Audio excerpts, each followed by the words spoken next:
Hi, this is Brian Gari. Close Encounters of the Celebrity Kind. I'm the grandson of Eddie Cantor, had a Broadway show called Late Night Comic, and you're listening to Rabbi Sol Solomon on Dave's Gone By on UNC Radio.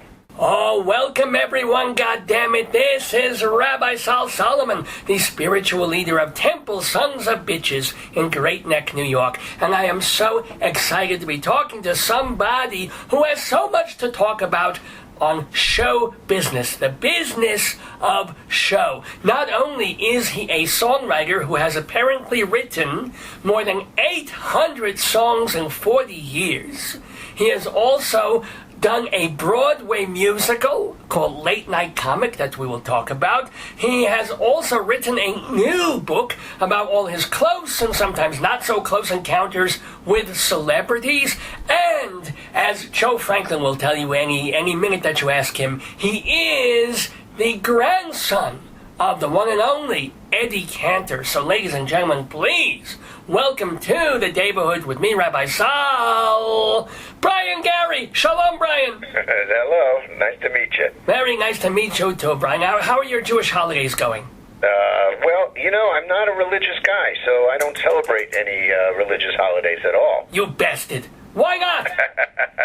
Not even Yom Kippur? I like food, so I eat.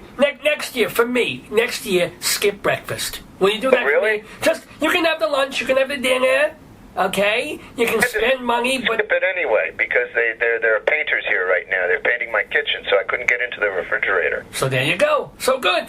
Anyway, I'm happy to hear this. Now, I brought some spirituality back into your life, Brian Gari. So... Right. You don't need religion then. Do you get your religion from art, from entertainment? I do. Okay, that's a two-word answer. I hope the rest of this interview doesn't go like that. It's going to be real short. So tell me, do you remember Brian Gari? I remember him very well. Do you remember the first song you ever wrote? Yes, I do, and it sounds a lot like a Gilbert O'Sullivan song. Remember that guy, Alone Again Naturally? That was a wonderful song. Alone Again Naturally. Right. Yeah. And? Well, he wrote a song a couple of years ago that I've listened to, and I said, that sounds like my first song, but I got him beat because I wrote mine in 1964. So wait a minute, you mean... Oh, it wasn't something that you were really influenced by him. You figure somehow in a weird osmosis kind of a way. No, I don't accuse Gilbert O'Sullivan of I don't think he needed to listen to my songs to write songs, but I was influenced by him, certainly, years later, in the 70s. So wait a minute, but let me ask, can you sing, can you hum, do you remember like a verse from that first O'Sullivan-ish song of yours? Yes, it was really more influenced by the British singers Peter Asher and Gordon Waller. A World Without Love. Well, that was McCartney's song. But yeah, okay. World Without Love, I Don't Want to See You Again, I Go to Pieces, all those hits. Yeah. Of course, the earlier ones were written by Lennon and McCartney, probably more likely Paul McCartney, because Paul McCartney was going out with Peter Asher's sister, Jane Asher. Anyway, getting back to the songs, yes. I loved Peter and Gordon, and they played guitars, and I played guitar, and I was all 12 years old. And I sat down one day, I don't even know if I sat down, but I must have sat down, as they say, and I sang this song, I hope you will know I love you so, I love you, and then verse 2, and the bridge, and the last verse, and everything. And I played it for my mother, and she says, that's pretty good. And I said, oh, well, that's all you need is the female in your family to say to you, done good. And next thing you know, you got a second one that you bring to her. I've been waiting 30 years for my wife to say I've done something good. So you're a very lucky man in that respect. I was very lucky. And women have been a major influence in my life on my music anyway. So it started all with Mom, who is still around. And oh, Mazel Tov. Spoke to her this morning. She's going to be 86 next month. Celebrate in California. We're going to go out there and visit the relatives. Is your papa still alive too, God willing? Oh, my dad unfortunately died in 2008. If you get around to reading the last couple of stories in the book, you'll find that out. You mentioned a book, Brian Gari. What would the name of this book be, and who would be selling this book? The book is called Close encounters of the celebrity kind, and it's 36 stories of my encounters with celebrities that are more than just a handshake. It's not a book about, oh, Brian Gari shook hands with so-and-so, isn't that great? These are actual interactions that I had with celebrities, people like Anthony Newley and Marvin Hamlish and David Cassidy, Brian Wilson. Well, let's go through some of these, because I've been looking through the book and enjoying it. I've gotten about halfway through the book, but then I realized it wasn't in Hebrew, so I wasn't absorbing anything. However, tell us what's the story about the late great Marvin Hamlish, the composer of A Chorus Line and other things like that? Marvin Hamlish was a great guy, actually, but there's a great story in the book about my taking a job. I took a job at a video store. I'll leave you with a cliffhanger here, but I had just broken up with this girl, and I was really down in the dumps, and I really wanted to get out of the house and do something. And, when you're a songwriter, everything is done at home. You stay home, you write songs, you make demos, whatever it is. You're not out of the house as much as you want to be, or as you could be, and certainly for inspiration. So I had been stopping by this video store on the Upper East Side of Manhattan in the 80s. In fact, the store was in the 80s, and the year was in the 80s. And I thought, let me stop by the store. Maybe I'll rent some tapes or something like that. And I met with the manager of the store, and the manager was very nice and said, you come by here so often. Maybe you'd like to work here. And I said, well, I don't know. I'm a songwriter. I do this work at home. But maybe I could work here part-time, Uh-huh. And she said, okay, yeah, we'd like to have you because you know a lot about films, and you could really be advantageous to our store here. So how about we get you in here from like 10 to 2 or 2 to 6 or something like that. I said, okay. So I go over there, and I'm helping out the people in the store. Of course, they had a very nice X-rated section in the store, which certainly was... Yes, very important, very good. I think so. And yes. They knew pretty well that I knew their stuff in the X-rated section, so they assigned me to that section some of the time for the old ladies that would come in and say, do you have anything a little spicy? And I said, well, let me see what I can do. And in fact, I'm sounding a lot more Jewish talking to you than I ever do. But, well, when we talk about movies like Buttmaster 5, I think it's very important to have a Jewish accent, yes. Yeah, and I thought it was important that I added some culture to that store. So what I did was, I was there, and I helped the ladies, and of course the next day they came back with their tape rentals, and they went, wow, that was an experience. So I had a little bit of fun there as well, but what I wanted to do was not meet up. I thought it was on the east side, and it wouldn't be where the celebrities were, because they had a store in Midtown Manhattan that I thought would attract all the celebrities, and I thought, well, I won't work there. I'll work on this Upper East Side store. Well, sure enough, like the first week I was there, the first day I was there, all these celebrities start coming in because they all lived on the Upper East Side. And one of them was Marvin Hamlish. Oh, my goodness. And, I'm like ducking behind counters because I knew Marvin Hamlish, certainly from the music business. I had met him a few times, and he knew who I was. And I didn't want him to think I was a failure and standing behind a counter. Not that it's a bad job to have. It's just that, you want to make it seem like you make your living solely at what you do and not that you're waiting on customers in a video store. So I'm hiding behind the counters, and people are saying, why is he hiding behind the counter and everything? Well, he doesn't want to meet up with, Marvin Hamlish and all these other celebrities that are coming into the store. Finally, I simply embraced the situation and said, screw it, I'm going to meet up with these people, and so what? They see me doing this job. It doesn't mean I'm still not writing songs. A lot of people do these jobs.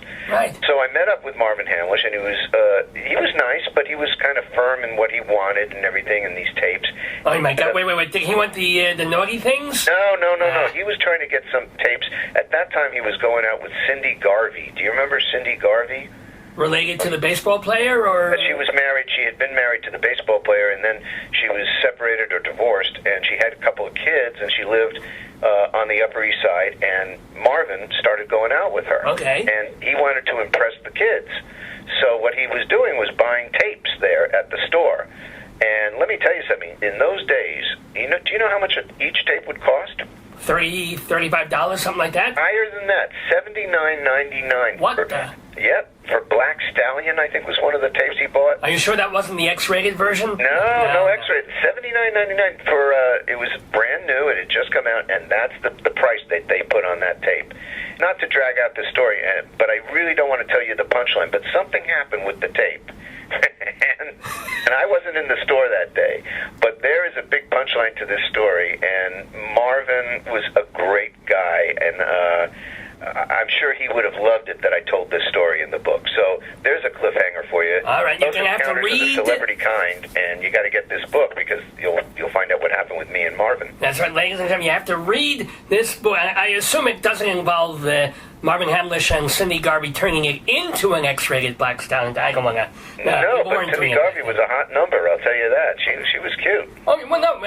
Everybody assumed Marvin Hamlish was gay, but he was very much the opposite of that. Marvin had a lot of the ladies. You know, he had been going out with Carol Bayer Sager, who was very cute, still looks good.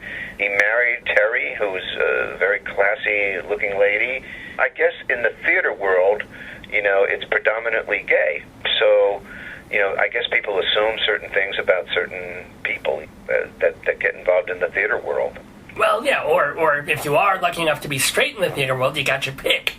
Well, you got your pick, but, you know, let me tell you something. It's not the easiest thing because since it is dominated by pretty much a gay clientele, it becomes very difficult if you're straight and you're trying to do business in that world because there's a lot of interest in, you know, same-sex situations and everything, and it does come into play whether you like it or not and whether I'm being overly honest or not. But no, I have to say, knowing my good friend Dave Lefkowitz, who hosts this radio program that he lets me be on, and he's a playwright and has been writing plays since the late 1980s, and that was the height of gay theater in New York and the AIDS crisis and all of that, and here were all these rotten plays being produced and about and by and with gay people, and he's sitting there and he's writing plays, and David happens to be straight, and all these plays were about straight Jewish people. Nobody wanted to see it. You know, there is something to be said for that. I mean, I have nothing against the gays that are involved in any of this stuff, but I would think it would certainly help if you're a homosexual involved in theater.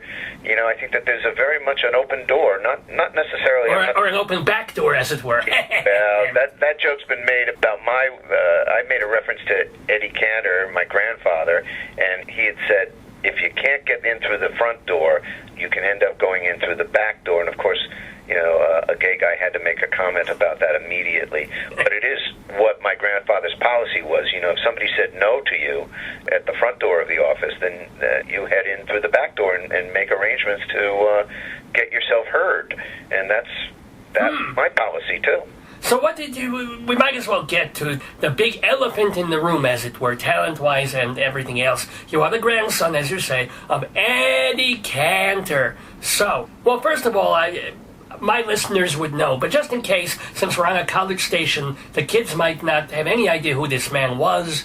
In brevis, as it were, who was Eddie Cantor? Well, he was one of the biggest icons of the 20th century. He got started in vaudeville and led on to the stage with the Ziegfeld Follies. He was one of the major stars there, became a huge success, and ended up being a millionaire by the late 20s. Unfortunately, he put all his money into the stock market and lost every dime he had. But he wrote a book called Caught Short that Simon & Schuster put out, and it was the first number one seller for Simon & Schuster, long before Howard Stern had his number one sellers at Simon & Schuster. My grandfather had this book called Caught Short, and a second one called Yoo-Hoo Prosperity, and it was jokes about the stock market crash. Now, he was in very bad shape from that. He lost his house. He owed $280,000. But what happened was my grandfather was at the top of his game. He wrote this book, which sold for $1 a piece, and it put him back on the map again, as well as he went out to California and made a film called Whoopi with Samuel Goldwyn and with the help of Florence Ziegfeld, who had put it on Broadway first. And that's where songs like Making Whoopi emanated from, and people may know that. And, of course, he went on to he became number one in radio. He went on the radio in 1931 with his radio show, The Chase and Sanborn Show. his records were selling like crazy. Songs like If You Knew Susie, Margie, Ida, How You're Gonna Keep 'Em Down on the Farm, all these huge hits. So he was number one on stage, he was number one in radio, number one in films, number one in records, and this continued on for several more decades. And he became, and of course he started the March of Dimes with President Roosevelt. Oh my gosh. He was philanthropic in every way. He also spoke up against a guy named Father Coughlin in 1939, and your listeners may not know any of that, but what happened was there was a guy named Father Coughlin, a guy who sympathized with the Nazis, and my grandfather was very outspoken, and he said, because he always said he was a man first and an entertainer second, and he spoke up against Father Coughlin. And the radio people got very annoyed. How can you say anything against the man of the cloth? He says, because the guy is a Nazi sympathizer, and this is a horrendous situation that we have going on in Nazi Germany, and I'm not going to let this guy talk that way about the Nazis and the Hitler regime. So what happened was they took him off the radio because he wouldn't apologize. And for a year and a half, my grandfather had no job on radio, which, you know, he was still, as I say, at the top of his game, and he kept going, and he did films, he did more movies, he made movies with Ethel Merman, he made movies with Lucille Ball, gave her first job. Oh, wow. Discovered people like Dinah Shore, Bobby Breen, Thelma Carpenter, Sammy Davis Jr. He discovered Sammy Davis Jr.? Yeah, he found Sammy Davis as part of the Will Maston Trio, and they were playing Ciro's on the Sunset Strip, and my grandfather said, we got to have him on my TV show, because he also became number one in television, the only person on Sunday nights to beat Ed Sullivan in the ratings, 1950 to 54. Wow, that late, my goodness. Yeah, he was on television then. This is also, by the way, when he had his first heart attack, which was really at the age of 60. This slowed him down a bit, but he came right back up again until his second heart attack in 1957. Ironically, not jumping around too much, but I just want to say ironically, I had a pretty big scare last year because I had just been married for a little, I think it was a little more than a year, a little less than a year. I was feeling some shortness of breath and a little bit odd, so I went to the doctor and had a stress test, and the next thing you know, I was in the hospital for open heart surgery. Gewalt! Same exact age as Eddie Cantor, so there you go. He had a heart attack. I was saved from a massive heart attack by going for a stress test. You know, so they operated on me. It took about a couple of months to recover. I did, during that time, write a book. That became my second book, called A Funny Thing Happened on the Way to My Stress Test. Same company that published my new book, Bear Manor Media. B-E-A-R, Bear Manor Media, yes. Right, and, you know, again, if anybody really wants to get these books, they can always go to briangari.com, B-R-I-A-N, and Gary is spelled G-A-R-I.com, and my books are right there, so you can find these books. Now, you are 60 years old, so you were born what year? 1952, the same year that Eddie Cantor had his heart attack. His first one. Yeah, his first heart attack. I mean, it's ironic. And then on the cover of the book, of my book, the second book that says A Funny Thing Happened on the Way to My Stress Test, there's a picture of me with my grandfather putting money in the heart fund in there, you know? But what are some memories that you personally have of your granddad? So you would have known him when you were a child up until about when? I knew him from, childhood, right up through age 12. All right, so you would have some pretty clear memories of him, wouldn't you? Oh, yeah, he was a great guy, and I tell a whole story in the book. That's the first chapter in this book, Close Encounters of the Celebrity Kind. It's the first chapter. It's all about Eddie Cantor and my relationship with him, and he was a great guy, and, you know, I spent every summer with him from when I was a child all the way through age 12. That's what I would do. My parents would take us out to California to visit the family out there every single summer so that we can see Eddie and Ida and his wife and my aunts and uncles and cousins and all that kind of stuff.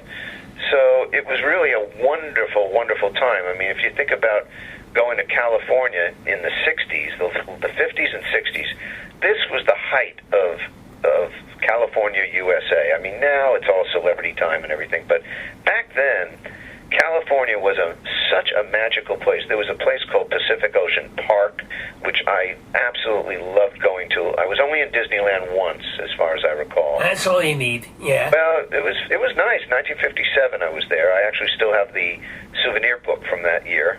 But Pacific Ocean Park, I think, was more accessible. It was in Santa Monica. It was closer, easier to get to, probably a little cheaper. The rides were great, and I had a wonderful time. There are stories I tell in the book, not only about my grandfather, but of course Danny Thomas, Georgie Jessel, and these are people that I met out in California when I would go out there. And well, the Jessel story is not so nice. It's one of the few stories in the book where they don't come off so wonderful. Why don't you tell us about that? I mean, he was also really old, and he had old and cranky, sick too. Yeah. Yeah, he was, and he embarrassed my grandfather quite a bit. I mean, my grandfather and he were very, very good friends, but Jessel's politics were very skewed.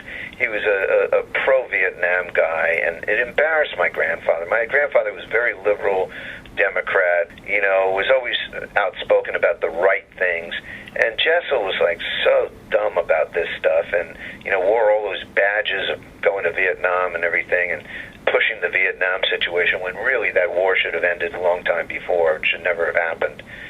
So I had to deal with that. Long after my grandfather died, I had to deal with Jessel being this hawk. But also, I think, what do you say? He's looked at you one time. They were pushing. No, we shouldn't spoil that, because that's the punchline of the story, isn't it? Well, we can give away one or two. There are 36 stories in the book. You can give away one. All right, I'll give away one. It's not the most wonderful punchline. It's just kind of, it's there. Yeah. Jessel and I. What happened was I was performing quite a bit in New York and other cities, and one city in particular that I went into was D.C. I was in Washington, D.C. for a weekend, and I had been playing this club called Garvin's, a comedy club where I would open for the comedians. The guy there really loved my stuff, and I did very well there, and he approached me one day, and he said, hey, listen, why don't we book you in here? What do you think of the idea of booking you in with Georgie Jessel? Because we can get him in. We can fly him in for this event. And I said, really? I said, well, it'd be a wonderful irony that my grandfather's best friend and they had performed together. Now I would perform with Jessel, or on the same bill. That would be kind of, it would be ironic. It would just be really cool. Yeah. Wonderful, yeah. So the guy said, I'm going to make it happen. I said, okay. So he books me in for that weekend. I think it was right around Halloween. He says, we got Jessel. I said, this sounds great. And his piano player is going to be your cousin, Henry Tobias, and they're going to be here. And I said, okay, great. So I get in there, and I'm waiting around for Jessel to show up, and Henry Tobias wheels him in a wheelchair, comes up to me, and I said, Georgie, I'm Brian Gari. I'm Eddie Cantor's grandson. And I thought he would go, oh, my God, how great. This is wonderful. Yes, I heard we were going to be together. Instead, he only said this one thing to me, which was, your grandfather would have hated your beard. And he walked away.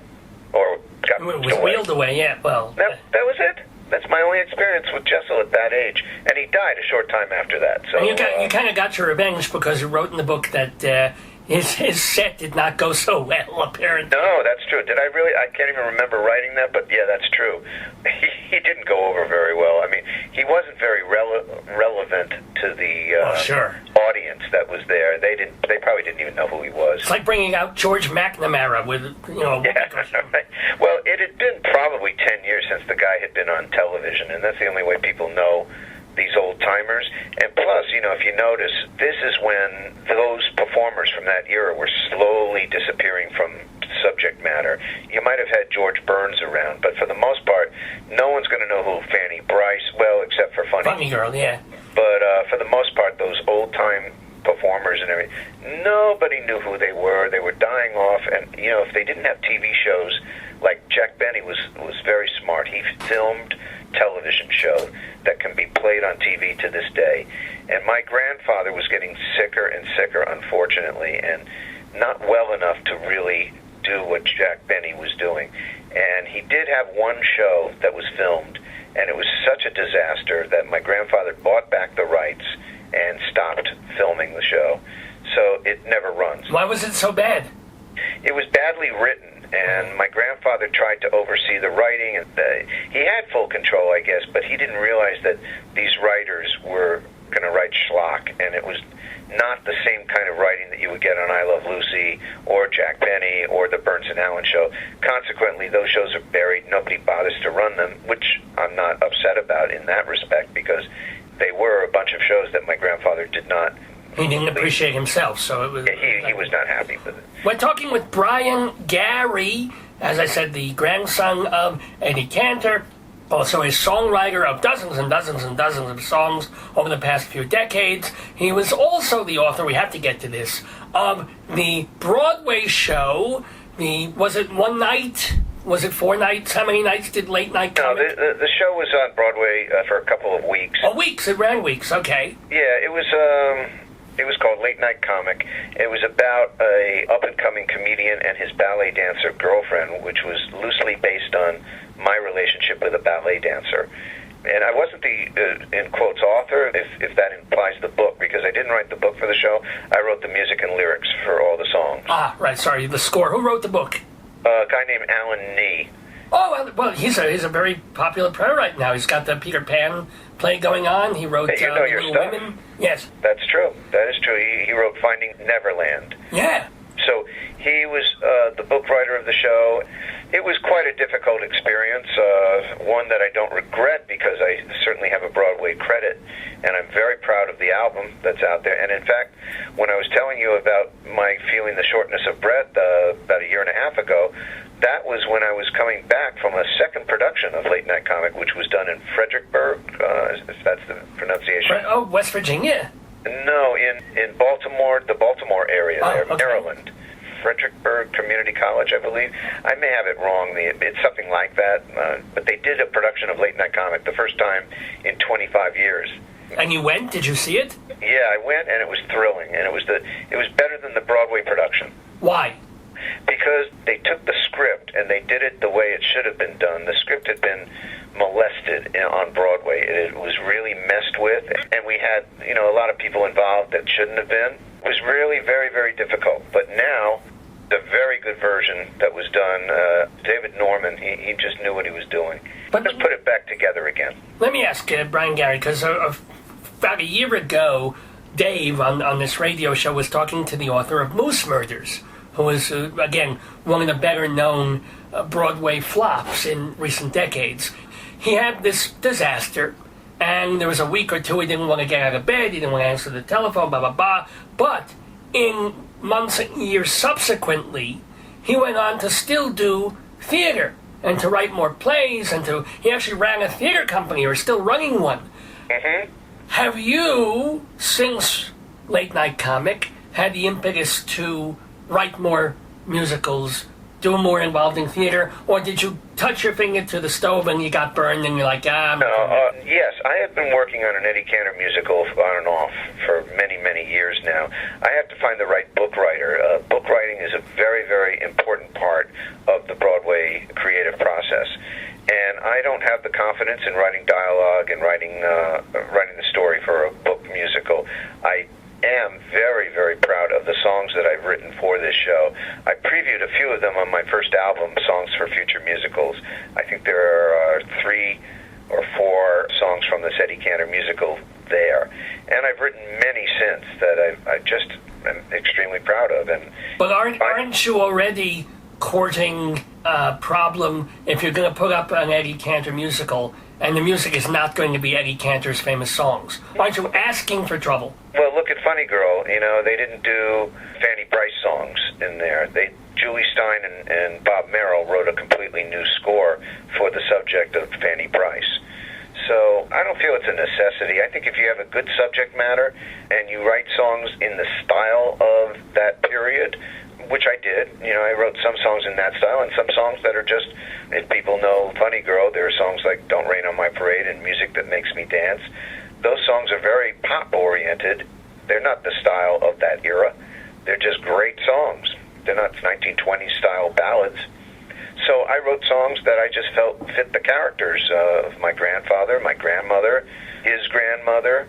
So one day I have confidence that I will find the right collaborator to finish this show. Well, you said you've been working on it for years. I mean, how much effort are you putting into finding that other person? Well, it just doesn't happen very easily. Book writers, if they're good book writers, they're usually working and they're very involved. Like, I had some interest from Rupert Holmes, and oh my gosh, yes. He's a good friend of mine, and he's a really nice guy.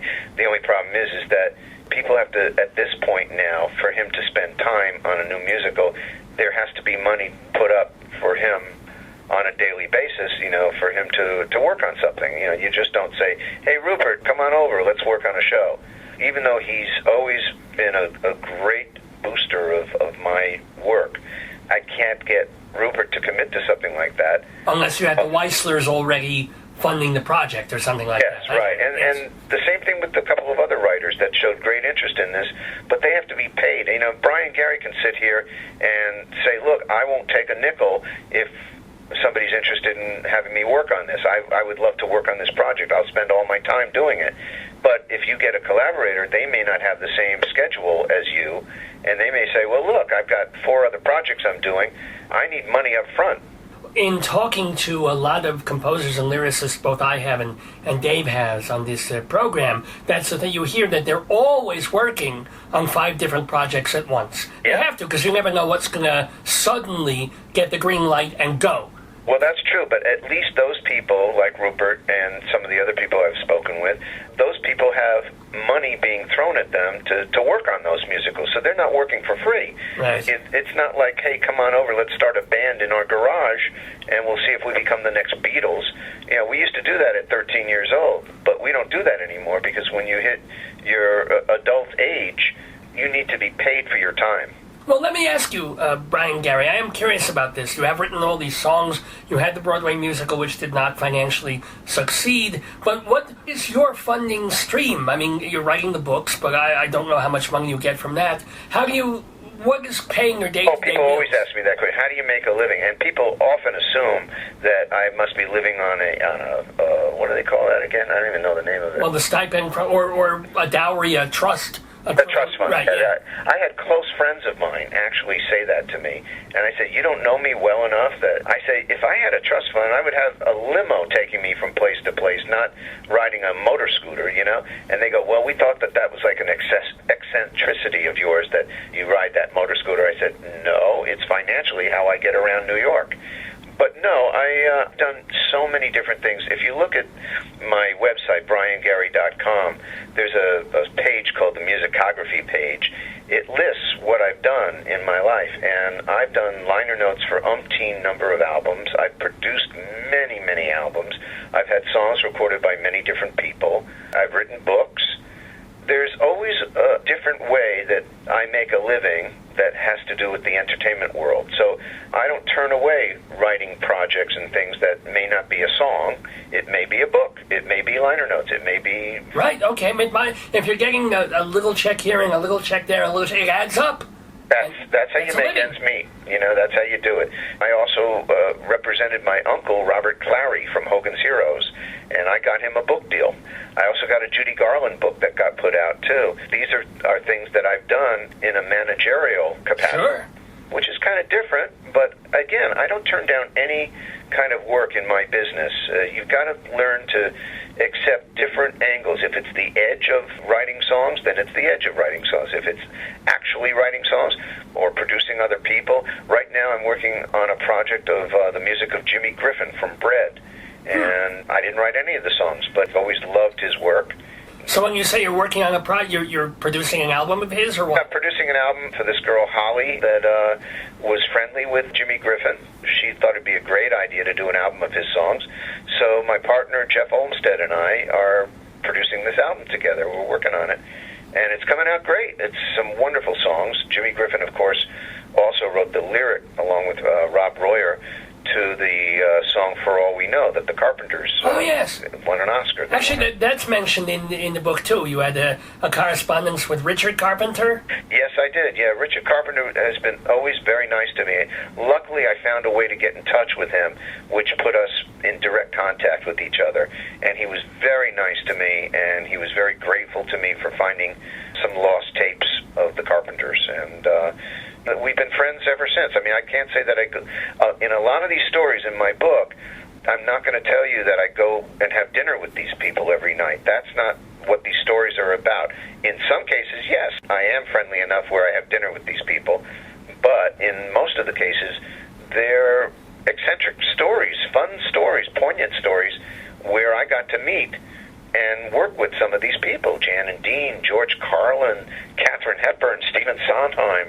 I do like the Carlin story, because you kept up a correspondence with him right up for to years. The end of his life. Yeah, and it started. It was about something you. Remind me. I'm already forgetting the early part of it. You mean how I met him in the first place? Yeah. Well, I met him on the streets of New York. That's how I met him. But he was so responsive to me that I think he knew. You know, there's an instinct that people have, which is how my relationship with Neil Sedaka started, and George Carlin, I think, and Marvin Hamlish. I think they know that there's something about me that isn't just a guy that wants an autograph, that I actually can add something to their lives, that I actually know a little bit more than the average person about their work. And let's face it, most of these people, it's about them. You know, you got to understand that I don't feel that way. I like talking to people that are not particularly asking me about my career, but I like to... So good, let's talk about me. Okay, the rabbi. I am the spiritual leader of Temple Sons of... No, but tell about the Carlin again. And Carlin, you know, was just so great. I ran into him on the street. It was right at the time of the Late Night Comic album, the LP, if you remember LP. Oh, and you mentioned that was the thing. You mentioned him in a lyric. Oh, yes, that's right. In the opening song of Late Night Comic, there's a song called Stand Up. And keep in mind, the character in Late Night Comic, the lead male character, was playing piano bars as a piano player. He was trying to be a comedian. So his aim was to really succeed as a comic, which is not about me, as I say. You know, it was loosely based on me. I was playing piano bars at that time. See, that's another thing. You know, I didn't look for that job, but some waitresses that were at a club knew that I played piano and could play a lot of different songs by ear, and they said, "Hey, you want to come here and play piano?" I said, "I can't do that job." They said, "Yes, you can." Next thing I know, I'm making like $1,000 a week playing different piano bars around New York, and I can't even read music.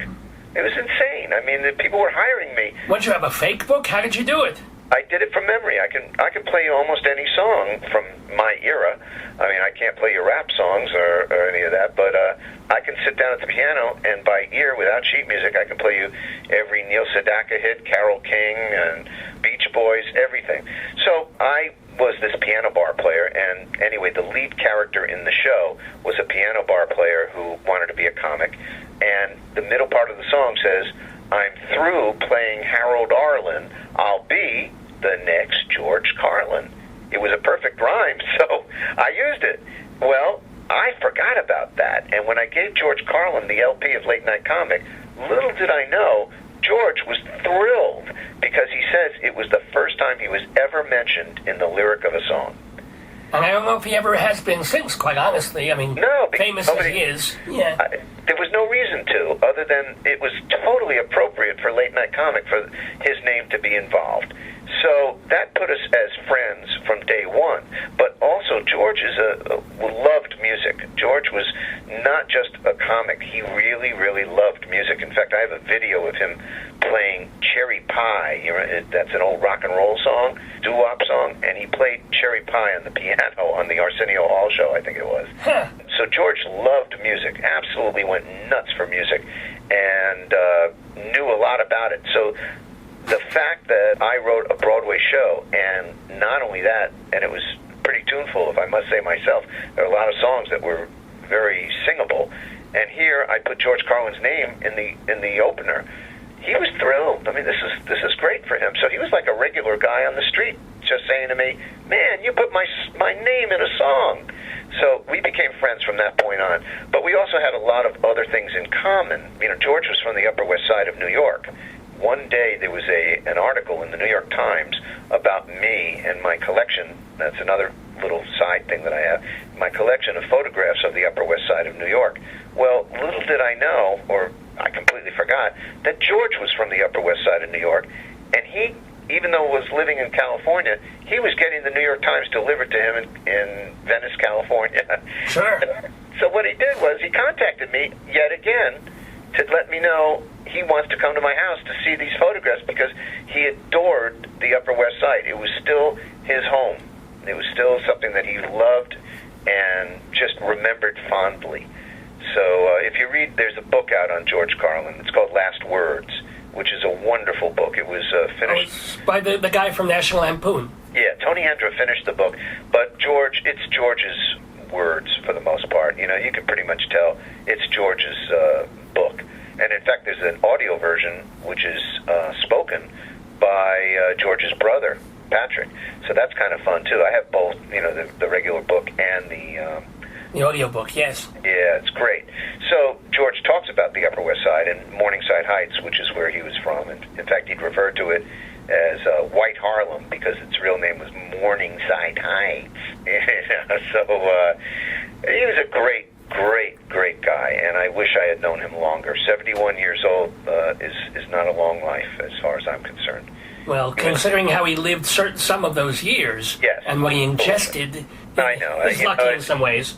He admitted all of this stuff in his book, and well, how did you are and have been in the music business all these years, in entertainment. Did you dabble? Did you stay away from drugs, or are you a nice Jewish boy? What? I would never put it in the category of a religion. It has nothing to do with that. But no, I never got into drugs. I'll tell you a very funny story about that, too. Oh, good. I mean, the reason why I've also been able to survive is that I don't have that kind of a habit. I don't have a drug habit, never did, never had a drinking habit. I tried both. I tried more so on a drinking thing when I was, like, extremely depressed. I would try and see if a drink would help. It did nothing for me, absolutely nothing.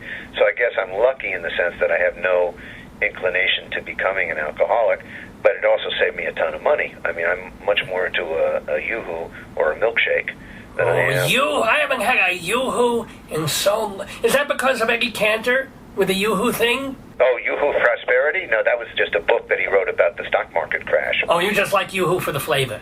I love it. I mean, I don't have it much in these days. You know, I'm also on the low end of the diabetes thing, so of course, to have that kind of stuff. But, what you should do is you take a little bit of borscht. And you mix it right. Oh, what a flavor. Oh, my God. But anyway, getting back to what you were asking about, drugs and stuff like that. No, I just never got into that stuff, and luckily enough, and I was much more into buying, with whatever money I was making, buying things that lasted longer, like a big screen TV or something like that, rather than putting it all towards cocaine. But I will tell you that story where I was playing piano bars and the waitresses that invited me, there was that one particular piano bar that I started at. I was playing there one night, and I had my tip glass, and I made a lot of good tips, which is why I made good money there, because I did all these obscure songs and everything from my brain and my memory. One day some guy came along, and he says, I've got something special for you as a tip. And I said, really? He says, yeah, come downstairs, the basement area with me. I said, really? He says, yeah, I'm going to give you some stuff that you're going to be really happy about. I said, gee, great. I thought I was going to get like a $100 bill, and he didn't want to show it off. I go downstairs, and he gives me cocaine, and he says, here's some coke. And I said, well, I don't do this kind of stuff. And he says, no, you got to try it. You got to have some. And I said, I really don't. I just don't like this kind of thing.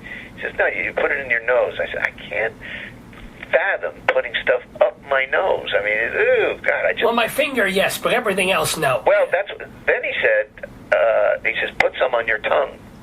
And I said, oh, God, this guy's not giving up, So I put a dab of it on my tongue, and it tasted like a medicine cabinet, and I spit it, and all this cocaine falls on the floor.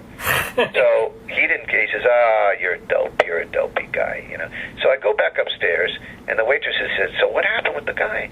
I said, he gave me all this cocaine, and I don't want it. And he says, well, what'd you do with it? I said, it all fell on the floor. Well, you've never seen such a mad dash of these waitresses getting downstairs to try and scrape the cocaine off the floor. Oh. What is it with people? I don't get it. I don't understand. What I do understand is that Brian Gari has all these experiences, and he's written some of them in his book. It is called, where's the name of it? Hold it. Close Encounters of the Celebrity Kind. It's from Bear Manor Media. I can't let you go yet. I want to hear one or two more of these stories from the book of these people that you've come into contact with. You do mention, and it plays an important part in the early bit of the book, of someone that you have had meals with. And the interesting thing is that you had these meals when you were a kid, a tyke, with Neil Sedaka. Yep. He was a really great person to know when I was that young. I met him pretty much when I was 15 years old. He was so kind to me and so encouraging. He tried to get me a songwriter contract up at Screen Gems Music, which was his publisher, which was pretty nice of him considering I would have been competition. I didn't get the job, and I probably didn't deserve it at age 15. My songs were not developed yet. I think I came into my own around 16, but not at 15. Yeah, usually happens, yes. They were pretty mediocre songs, I would say, from 12 to about 15 and a half, 16. But then I started getting influenced by Sedaka and a lot of the other great songwriters that were up at Screen Gems, like Carole King and Jack Keller and Helen Miller. People won't know who those names are immediately, but Helen Miller wrote songs like Foolish Little Girl and Don't Say You Don't Remember, and Carole King, of course, She's having a Broadway show next year, or this year, with some other writers that were up there, too, like Barry Mann and Cynthia Weil. They wrote You've Lost That Love and Feeling.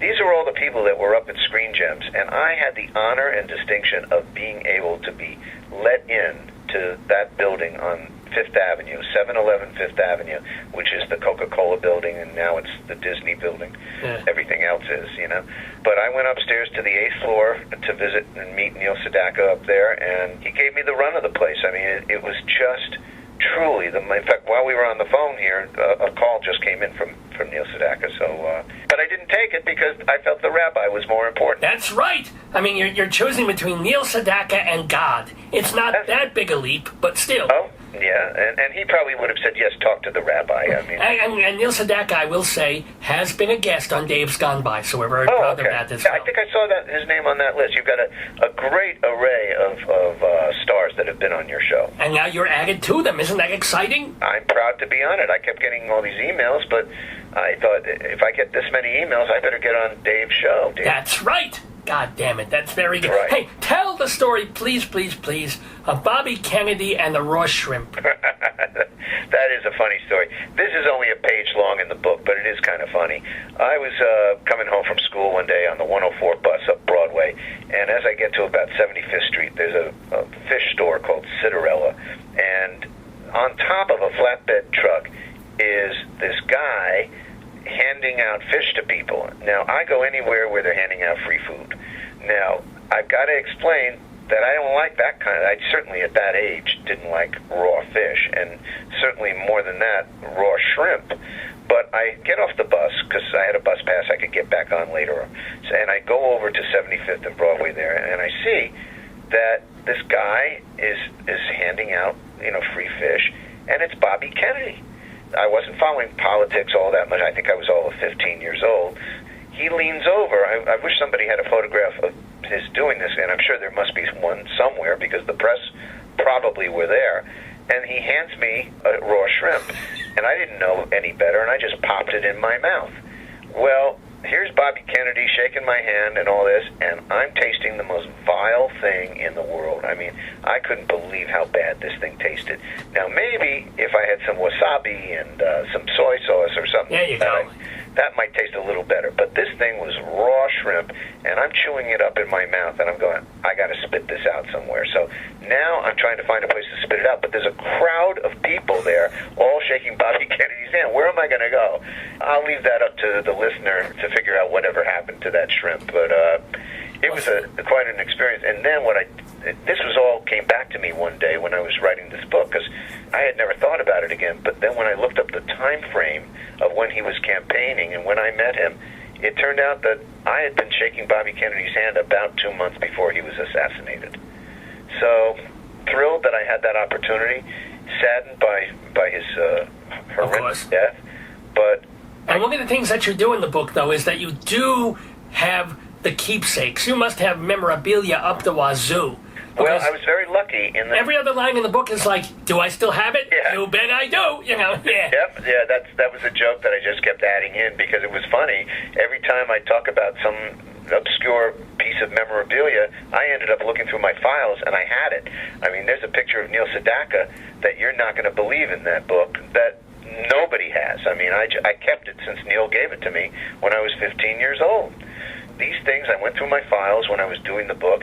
I also got photographs off of videos, so I took 8mm movies back then, and I've been able to figure out how to get freeze frames out of the 8mm movies. So you will see pictures in the book that you will find nowhere else. Of people like who? Of who?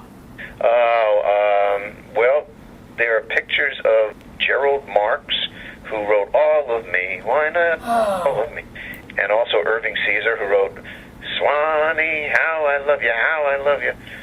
These are among many, many, many hits that these people wrote, T for Two and all that. Oh, my God, yes. Things like that. I got some freeze frames off that. I got a freeze frame of one of the Beatles because I was there when the Beatles arrived. I was there with my camera, my video camera, my film camera, 8mm Kodak camera. So I was filming all this stuff when it was happening, Beatlemania in New York City. I was 12 years old, and I guess I was just pretty smart, and I had a cheap camera, which unfortunately later was stolen with a roll of film already in it. Hey. But let me ask, you had Beatlemania, you appreciated the pop and rock of the 60s, and then you were also able to meld that in your music with an appreciation of the stuff that your grandfather was doing and the Irving Caesars were doing. How do you deal with the fact that music has changed so much again in like the last 15, 20 years? You mentioned rap and hip-hop. Where do you carve your niche when the world is listening to other stuff? Well, to quote once again Neil Sedaka, I saw him about 15 years ago at a Songwriters Hall of Fame induction, and somebody said to him, "What do you think of all this music that's going on today?" And he said, very honestly, he said, "Not much," which I thought was really very, very honest of him to say that, because most people say, "Oh, well, I'm writing a little bit like that now, too, and I'm doing that." I'm sorry, but I want that tuneful stuff. I don't want to sound like an old fogey that doesn't know the business today, but to me, some of the great songs, I loved almost every era of songs. I loved the turn of the century, George M. Cohan stuff. I love the 20s stuff, the 30s stuff, the 40s, the big band. I love rock and roll in the 50s, rock and roll in the 60s, the singer-songwriters of the 70s, and then we start rolling down, and it's not becoming very pretty. So, and how do I fit into it? I do whatever I can. I have an album out called He's an Old Cat. That's my current album. Ah, yes. And it's got a lot of Beach Boys type songs in it, and kind of Art Garfunkel-ish, and Rupert Holmes, and Neil Sedaka. All my influences are on this album. So, well, when you say also that you have this new album and you're producing this album from the guy from Bread, are you still even doing CDs, physical hard copy CDs? Is there no point? Well, yes, all my albums are available on CD. They're all at my website, briangari.com. But I can see that a lot of people are downloading my songs as well. There's a huge amount of downloads that I get over the year's time. And it's okay. I just think that to have a physical CD is much more advantageous and important to one's collection than just downloading it to your iPod. But look, whatever sells my music, I'll accept that. If they want to just download it, they're free to download it. There's links on all over my website to download my stuff. But I much prefer having physical CDs. Now, two more questions for the delightful Brian Gari, the songwriter, the author now, of course, as well. First question I have to ask someone else who has been on the Dave's Gone By radio program. How many times were you on the Joe Franklin show? That's hard to say, because I was on many, many times. I know in his book, Up Late with Joe Franklin, he talks about me in the book as having been on the show.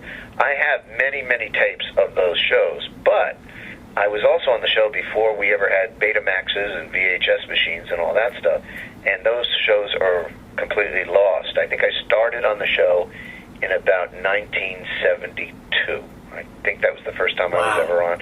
I had a record out with a guy named Don Ciccone from the Four Seasons and the Critters, and he recorded one of my songs called Bicycle Ride, and it came out in 72. And I also was on with Andrea Marcovici, she's a cabaret performer. Sure. And she was doing some of my songs then. So I did the show many, many times before there was some tape preservation, because Joe never saved tapes. 99% of his shows are gone, or maybe it's 90%, I don't know. And WOR didn't save them either? No, and he was on Channel 7 before that. Whoa. On WABC. These shows are all lost. They used the tapes over again, and they just erased what was on there. And he didn't even keep a kinescope of my grandfather on the show, who was on several times. Which is crazy, because he, of all people, is the king. Have you been to his office? You know what the hell that looks like? I was there yesterday. Oh, there cool. Several times a week.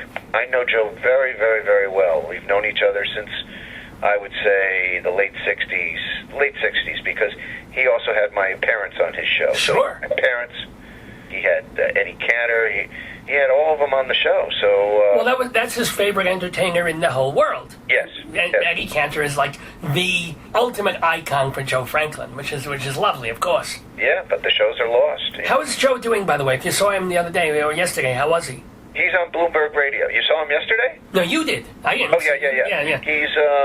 He does Bloomberg Radio. He has a radio show. I think it's on every day. Oh, McMazel. Yeah. So he's active. You know, he's in his 80s, and he's still doing stuff every day. And I just spoke to him this morning, in fact. So I talk to him almost every day. That's wonderful. Tell him both Dave and the rabbis say hello, or say shalom. So he'll know both of you. Well, yes, he came to my show, and it was in New York. That's very nice of him. Oh, now what show did you have in New York? Oh, it was called Shalom Damn It, an evening with Rabbi Sol Solomon. Oh, okay. It was my one-man, two-person show, and it was delightful and hilarious and wonderful, and then Joe Franklin said nice things about it, so yes, thank him so much, please. Oh, yeah. But enough about me. Oh. Let's talk about you. Yeah, you had a... What do you think of me? No, I'm kidding. What?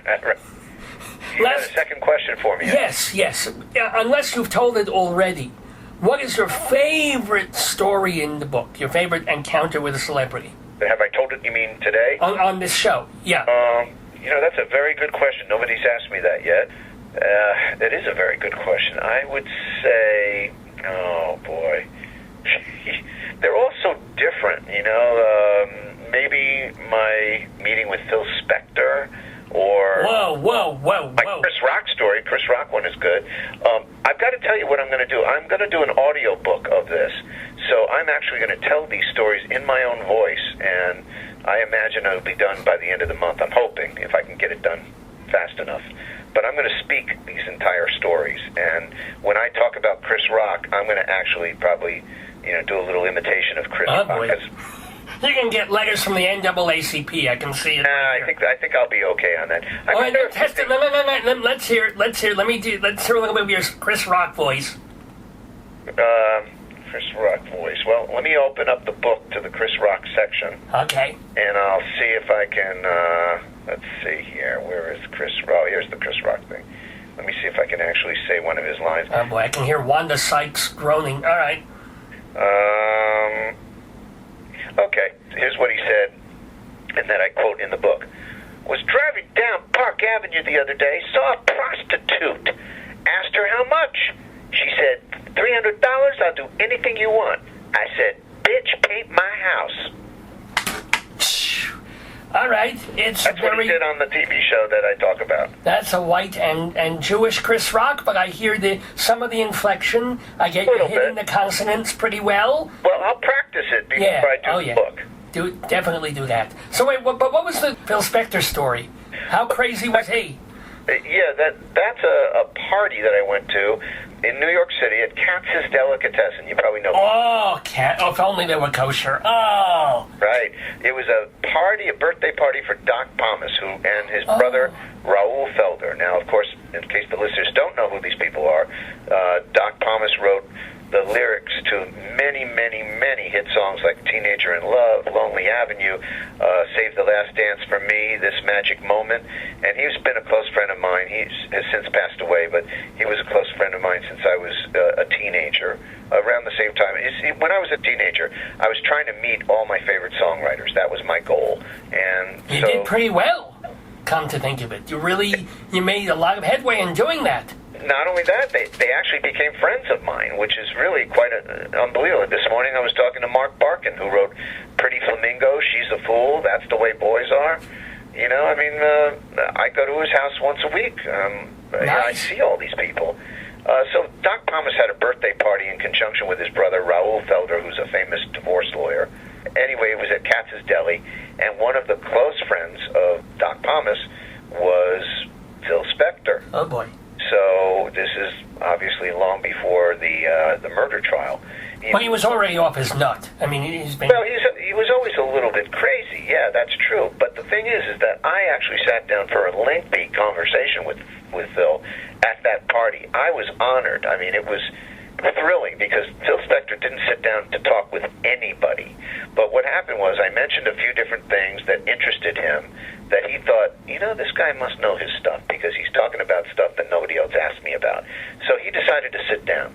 And from that point on, we had this conversation that I relate in the book and what went on and what the end of the conversation, the punctuation of the entire thing happened. And I think it was important for people when they read the story to see what happened with Phil Spector. All right, we won't give that one away, and you lived, so he didn't shoot you. This is good. No, he didn't shoot me. There was no gun. Well, I don't know if there was a gun. I didn't see if he was packing heat that night. But in my opinion, that night I saw nothing of the Phil Spector that you heard about later on. Because let's face it, he was already. I mean, he was waving a gun around when he was dealing with the Beagles and with Tina Turner. He was already scary nuts. So he could have been. You just caught him on a good night. Well, probably so. It was Doc's birthday, so maybe he wasn't in that respect involved with guns that night or anything like that. So I didn't know Phil Spector as the lunatic that the world has known and this guy that shot this beautiful woman. You knew him as the guy who made all that incredible music.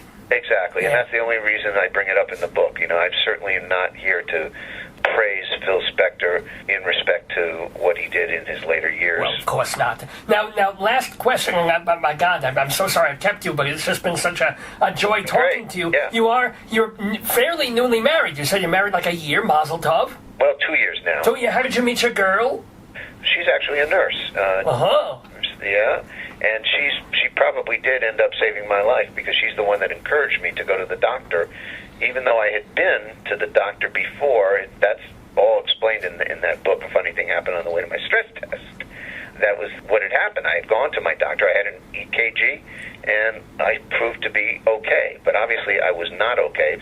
Here I was. I had just been married. I got married in October of 2011. We're about to approach your second anniversary. Mazel. Yeah, thank you. What happened was she saw it as being a little bit more serious than I was taking it. And she says, you really got to go to a doctor and see what's going on here. And if I had not, I was probably going to have, according to the doctors, a massive heart attack. And, I'm not fat. I'm not a drinker. I'm not a smoker. There should be no reason. And as I say, this is why people should take a look and go to a doctor and have themselves checked out, because you could be sitting on a keg of dynamite like I was. It was heredity that led me to this heart disease. I would have probably died. There was a genetic factor, and maybe you were under some stress, although, again, Mazel. And do you have kids, or do you? No, I have no children. I have 2 cats. Oh, this is okay. You're a cat person? She has 3 kids. Oh! Yeah, she has 3 kids. They're grown. One is living with us now. But we don't, I don't have any children myself. I always believe that there's, if you have the time and you don't have a career that's taking up most of your time, you could probably handle being a father. But it's really tough if you're trying to have a career, and I would probably never have accomplished what I did in my career, even on the level that my career was on. I would never have accomplished that if I had to take care of children. Well, you have the cats. This is good. You got the wife. And, of course, you do have the career and the books from Bear Manor Media. Funny thing happened on the way to the stress test was the name. And also, my stress test, yes. And also, of course, Close Encounters of the Celebrity Kind with all these great... So he's just scratched the surface of the names of the celebrities in this book that Brian Gari has corresponded with or met or worked with. It's a fun read. I'm telling you, you should go out, you should get it, and check his website. Is it briangary.com again? BrianGari. Gari. BrianGari.com. And Brian Gari, the person, it has been a delight. Promise me that, yes, next Yom Kippur, you will, even if they're not painting anymore, you'll still skip breakfast. Okay. Check your calendar for 2014. Okay. Brian Gari, thank you so much. Thank you. It's been great.